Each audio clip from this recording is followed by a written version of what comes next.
Okay, so let's go back into the basics. When you are looking to cast for reality TV, how do you determine who has the it factor? Because you've had a lot of major shows, Mhm. big personalities, but how did you know that those personalities were going to be the one? You ever met Bow Wow before? Bow Wow? Yeah. I never met him in person. No. So I didn't understand the concept it factor until Todd Tucker was producing a BET, okay? Hmm. And he had me do a follow documentary on Bow Wow and Omarion. Hmm. I remember I walked in to the first day we was filming, and it was like Bow Wow's hotel room, and I was about to do an interview. That's how we were gonna start interview with Bow Wow. And I remember I walked in, and Bow Wow was getting like a haircut or something, and I looked across the room. This cat had immense star power. Do you know what I mean? He had a look, he had a swagger, he had an energy, right? So for my comedy coaching, I'll say this: when you're on stage as a comic, or when you're on stage as a reality star, they have to actually believe your emotions are real. A lot of people Hmm. are faking in the universe, just to be frank, right? A lot of people think, I will present myself this way. They're wearing a mask. A lot of people are like that. But if you Yeah. feel like your real and authentic self, right? Like I think that, Teresa Giudice from New Jersey Housewives, who's a friend, right? When I got to her, you know what I mean? She said something to me and I was like, oh, this is really her. Like this ain't, I thought this was a TV show thing. This is really her. Like, and she's cracking jokes as a real human being, right? So number one, I'm looking to see people that are real human beings. Number two, star quality kind of comes from you, and most of these people who are stars had it from when they were children or something, right? Like Sherelle Rosado, right, the star of WAGs, right? She's a star when you call her on the phone. Hmm. You call Sherelle Rosado on the phone, she got 13 plans for you. You know what I mean? She was in the military. You know what I mean? So she comes from, different genres. She wasn't just like, oh, I'm very attractive. You know what I mean? She's kind of complex. And I think that's what you're looking for. You're looking for onion layers. Whereas in current day, what we deal with on Deb's House is a lot of people think they got a makeover and they got a phone and they got a little album and they're a star, right? But Hmm. it doesn't necessarily mean that you're a star, right? Being a star means that there's pieces of you that have been developed that we don't even know about. You know what I mean? There Right. happen. Some of it could be trauma. You know what I mean? Just like a good basketball star, like like you heard the story all the time. He grew up really tough, but he used all that energy to practice every single day, right? So Hmm. so I'm really looking for people to be real human beings, but also kind of pop off the page, and that requires your emotions to be your real emotions. Right, right.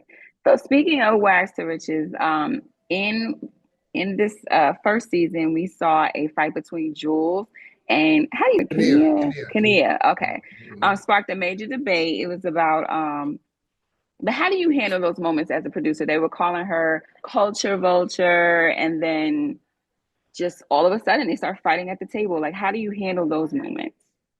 I was really hurt when that happened, to be frank. A lot of us were, you know what I mean? Mm. Because as you can imagine, we didn't go into WAGs saying, oh, we gonna have, fights. Like this is a Yeah. show about, the baseline of this show is in the opening of the trailer. It says, the old definition of WAGs is I'm a kept chick, da da da da da. But these are the new WAGs, right? We got our money, we closing deals, I mean, these high profile men, have, might have moved into the lane, but we've moved into the lane and moved in front of them, right? So that was the Mhm. purpose of the show, right? To see the actual society that exists amongst these women, right? Is it related to the old series of Wags? No, no, not at all. Okay. Not at all. I mean, the Okay. only relationship is that Ashley Wheeler, Phil Wheeler's wife, who has a beautiful home, beautiful family. Can't say enough about Ash. She's the homie. She's really good on the TV show too. Some of her looks and all that thing. She was on the original Wags. Okay. So Okay. Ashley Wheeler was on the original Wags, but this is Wags to Riches officially for Netflix, right? Watch it, y'all. If you ain't watched it, it's a good show. So Yeah, I I was watched hurt when it happened. I did not want it. to see a fight happen on my set. Period. Okay.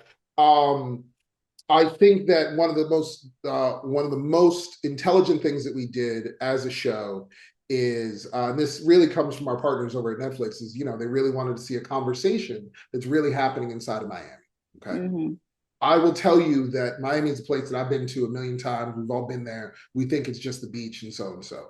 But there is a conversation about race inside of Miami. That's the truth. Okay. Mm. There's a nightclub scene, there's a hierarchy, right? We all know about getting into a club and not getting into a club. You know what I mean? We all know, if we go back to, Scarface, we all know how Miami was built. You know what I mean? We all know that there's some colorism based in Miami. We know that about Miami. You know what I mean? Mm. So I think what we did want to deal with is that hip hop in itself, right?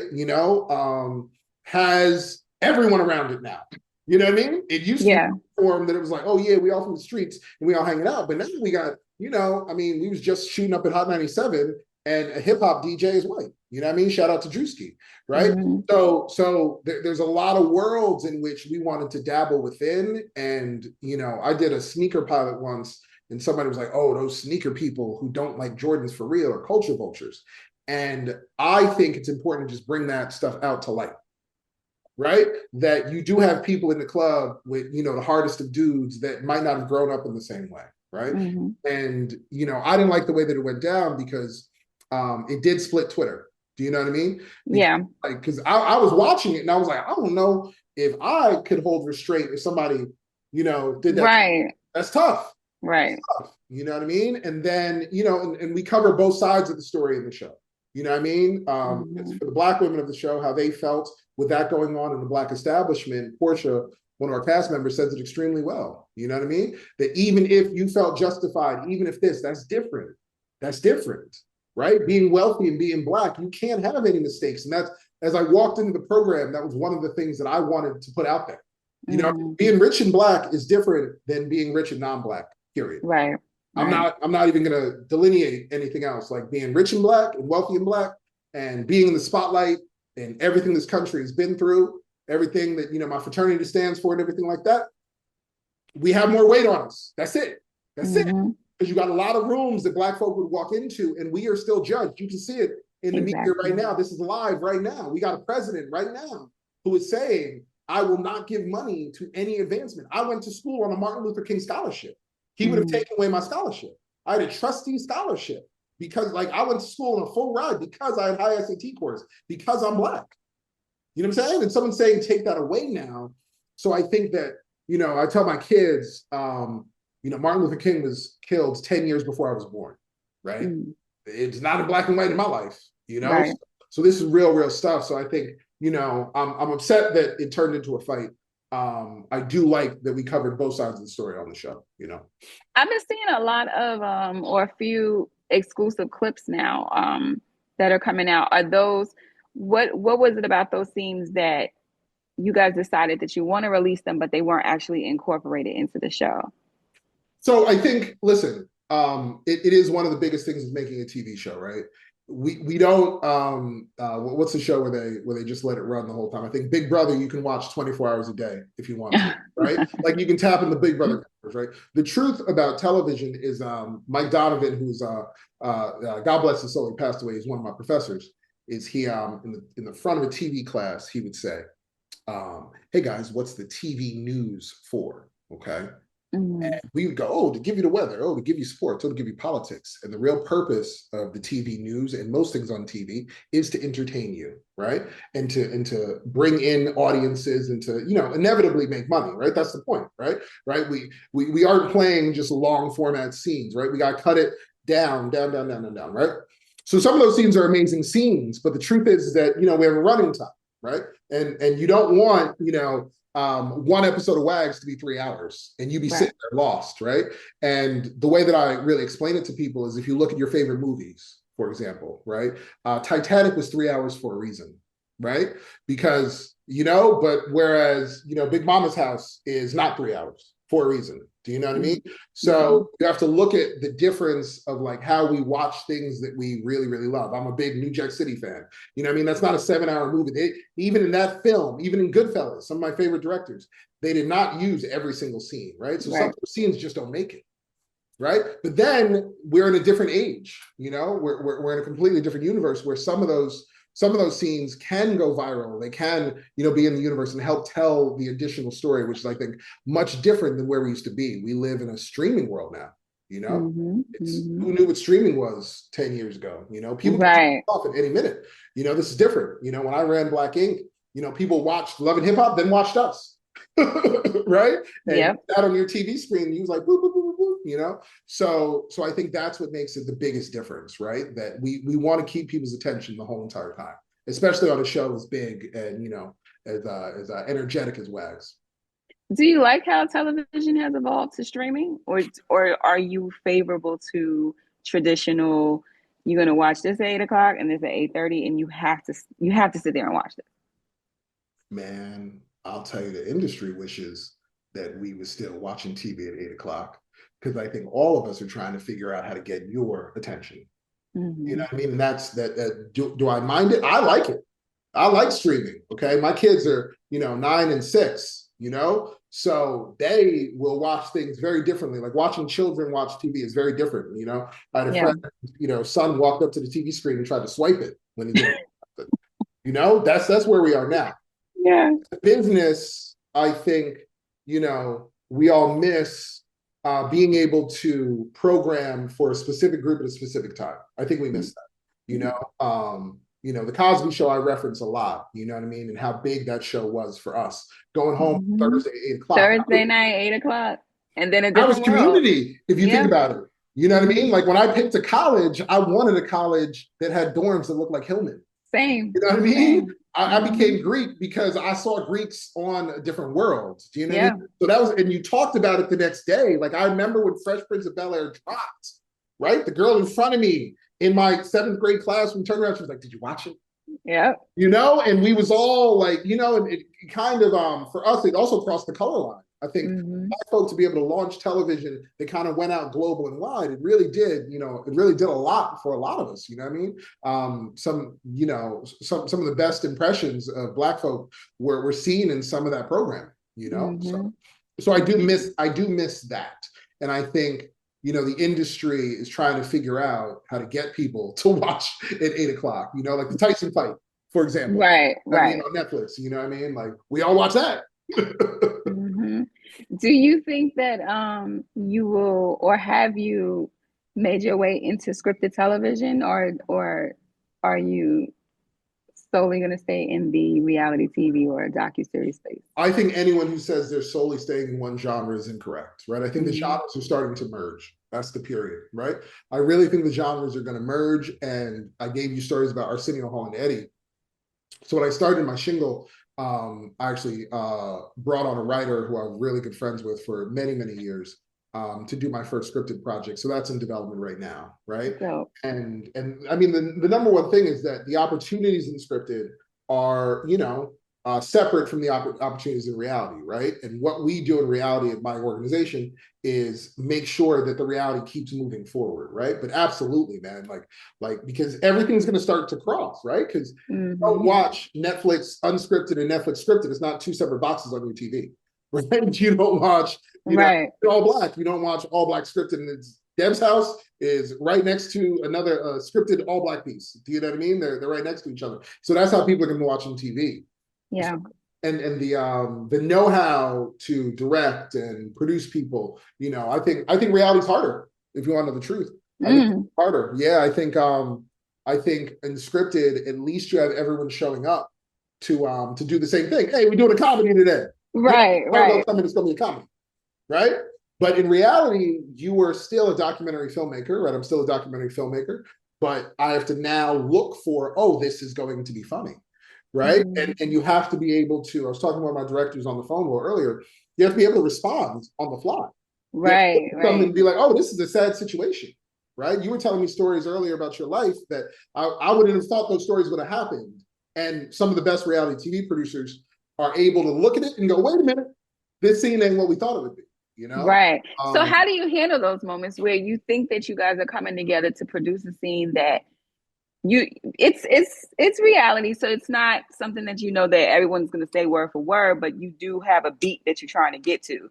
But how do you handle the moment when it goes completely left and someone started talking about something that was not part of the plan and uh, then became a major moment? I give this speech every show. During COVID, I watched Ron Howard's what's the thing on a masterclass, right? And Ron Howard says that the young director will shoot his first film on the beach of California, and it will start to snow. And the young director will freak out, okay? And he'll be like, I'm done. It never snows in California. I'm out. And he'll close his trailer and run away, okay? The veteran director, which these gray hairs are real. So as a showrunner, as a director, as a producer, I mean, I've been doing this for a couple of days now. Um, so the veteran director will go like, wait a minute, it's snowing in California on the beach for the first time ever? Yo, fam, this is the new ending of the movie. This is the love song. Yo, coworkers, get together. Let's see what happens. And honestly, I jumped from being a director to a supervising producer to a showrunner, right? And getting the title of executive producer is not easy in this game, right? I think sometimes people don't understand how hard it is to make it to that final executive layer, right? To be a showrunner means, like when I take on a show, you're responsible for the whole show. You know what I mean? Right. Everybody's kind of looking at you from network to cast to everyone's like holding you responsible, right? So the way that I look at it is if something weird happens, you got to kind of lean into it and you got to kind of embrace it, right? Because you go in your head thinking that it's going to work one way, then you're not really trained in the improv of what this game really is, right? Because there is a natural flow to human life. That Right. is what people want to watch, right? Mm-hmm. If you can really embrace that in the correct way, oh, you're on fire. You're on fire. I mean, Black Ink was a very specific show, okay? When it started, before I was on it, they used to roll on robotic cameras. Somebody would say something and they would follow it, right? Mm-hmm. Those guys were very smart at doing that. So when I came into it, I brought in a little bit more storytelling to be like, okay, we can, mold those stories a little bit more, but we still were by the seat of our pants. You know what I mean? Something would happen and, Mimi Adams, who's now Love and Hip Hop, would get on a plane and fly to Dallas. And I would come back up 2 days later and be like, what we doing here, girl? Oh, Sky's son just launched a YouTube about her. Okay, bet. Can we get his release? Like you're really flying, and I think that's why people liked Black Ink because as much as we can get pretty and we can use beautiful lenses and we can do all this stuff, the audience wants it to be as identifiable as their real lives. Absolutely. Anybody at home who's got an Instagram knows that they got a cousin, uncle, ex-girlfriend going through something that is real, Absolutely. So getting the real on TV is the move. Mm-hmm. So just to close out with the Wags to Riches, can we expect this season 2? Listen, I think Wax to Riches has done amazingly well, and I mean, alpha's up, fingers crossed. I mean, blessings, gratitude, hold the prayer beads. I mean, I would love to see that cast take it into a second chapter. I would love to. I think they're all amazing. I think they're all specifically amazing in their own ways, and it's a very specific cast. I mean, casting did a great job at putting together a group of women that are different. Frankly, and you see that in the show. Absolutely. It's not all the same woman. It's Yeah. not the same woman. I know there's a lot of internet talk about, oh, does this person belong? Does that person belong? That's Miami. That is like what we showed is real Miami, if you want my opinion. My opinion is that's real Miami. You know what I mean? Like you just showed one woman who only lives over here in one house and does things her own way. That's not honest. Right. Like in clubs in Miami where like, oh, she here. Like I've met celebrities in Miami and be like, that's the same person. Like so the fact that Miami, like I remember the first time I saw Tyson Beckford on a scooter on Ocean Drive. It's like he got a scooter with a shirt on. Crazy. So the ability for us to really get a group that's that amazing, they should 110% come back for a second season. But keep watching, y'all. You know what I mean? Keep watching. Yeah, we're watching, and we're actually talking to Stony soon, so we're gonna get some juice over there. And so we know Stony and I are connected. She was on Black Ink right after the lawsuit. Actually, she had a big Rick Ross tattoo, an RR tattoo on her chest, and Duchess from Black Ink actually covered it up. So I just posted it the other day. Me and Stony got a photo together, 2018, I think it was. Wow. 17 or 2018 or something like that. Yeah. Okay. It's Stony been in the game forever, Yeah. She's fun too. She's fun. You got fun with Stony. You got fun. Okay. And then we know Dev's House is going into season 2, focused on R&B this time. What is going to make it different from the first, and what's it been like working with Dev? Now, I know Dev Um, my company attempted to work with her on the management side. I love her. She's super, super New York. Um, Tell me what it's like working with Deb. Well, first you asked me about the show, and then Deb's a Mm-hmm. genius, right? So this is Deb's brainchild. I got to say it. I get some Mm-hmm. credit for coming in and making that show happen. But I talked to Deb in 2021, early 2021. I was shooting a pilot for Hulu, and a friend of mine at the network called me and said, Deb Anthony? And I said, she said, you got to know Deb Anthony. I'm putting you on a Zoom with her. And Yeah. Deb's had this idea for a very, very, very long time. And she got on the Mm. phone with me all casual. She's like, who are you? You know what I mean? And I had to, I had to get through the gates and let her really talk to me and tell her who it Mm-hmm. was. And then she said, okay, so here's what we're gonna do. Okay. And she hard pitched a lot of what that first season is a long time. Mm. Okay. So Deb's the type of person, like in terms of celebrities that I've worked with, Deb is the most dedicated to her craft out of everyone I've worked with. Absolutely. I'm gonna tell you that. Mm-hmm. That's no shade to anybody else that I've worked with, but in terms of a partnership, I couldn't ask for a better partner in the sense that she will come up with an idea and live on it. Yeah. Deb hits an idea and it's like, no, right? Yeah. Put it in the show. The end of our second episode is the episode where the girls strip and they take their wigs and makeup off. And Mm. I put it in the show on purpose, where the end of the show is Deb says, a lot of people told me that this wasn't going to happen. And that's an insider jab. Because I'm sure there were other producers, there are other celebrities that told her, nah, Deb, you can't do that on a TV show. That's never going to work on a TV show. And that's the type of stuff that I like. That's what we've been talking Mm. about the whole time, the authenticity of who she is, right? Mm-hmm. And it exploded in front of us. Somebody, before they even ripped their wig off, admitted to abuse or having to be strong for her family. You know what I mean? My girl Hot Chalk from Philly. You know what I mean? Like really started to walk through like who she was. And that's what makes an artist. Season 2 is on fire. Uh, Mm. R&B, our goal with R&B is to really, look at what is the basis of love behind R&B. You know what I mean? Mm. And you're gonna see some emotions this season, is what I'm gonna say. You're gonna see emotions, Oh, right? You know how you feel when you hear R&B. yeah. You know how R&B makes you feel. You know how R&B makes you feel a feeling or a love or a triumph. You know what I mean? That's what you're gonna feel on this season. You know what I mean? And Deb's comedy is still top notch. You know what I mean? We got some dope people that came and visited. Um, you know, um, I'm not going to give you all the names, but we have some great guest judges that came in this season. Who a press release will come out soon with who they are. I'm not going to drop it yet. I'm not. Okay. Some very cool I'll people be came looking by. for it. Okay. Okay. Okay. Mhm, All right. And so you recently signed a development deal with Wheelhouse. What mhm. excites you most about this partnership, and what kind of projects can we expect from Team Sheet Productions moving forward? It's a good question. I'll see how she set up that question. That was a good setup. So me and Brent Montgomery have known each other for a million years, right? Before Brent was, the top of Wheelhouse. I remember when he had a little office, you know what I mean? His baby was in a stroller, right? So I really like mobbing up with people that I've known like most of my life in New York, right? This is a man who I've known for most of my life in New York. So what I'm most excited about is that we kind of supercharge each other. You know what I mean? Obviously, he's done extremely well in the industry. Obviously, I've made a lane for myself. And I think that's what I'm most excited about, right? Our Mm. chance to do even more things and kind of, exponentially expand what we're putting in TV, right?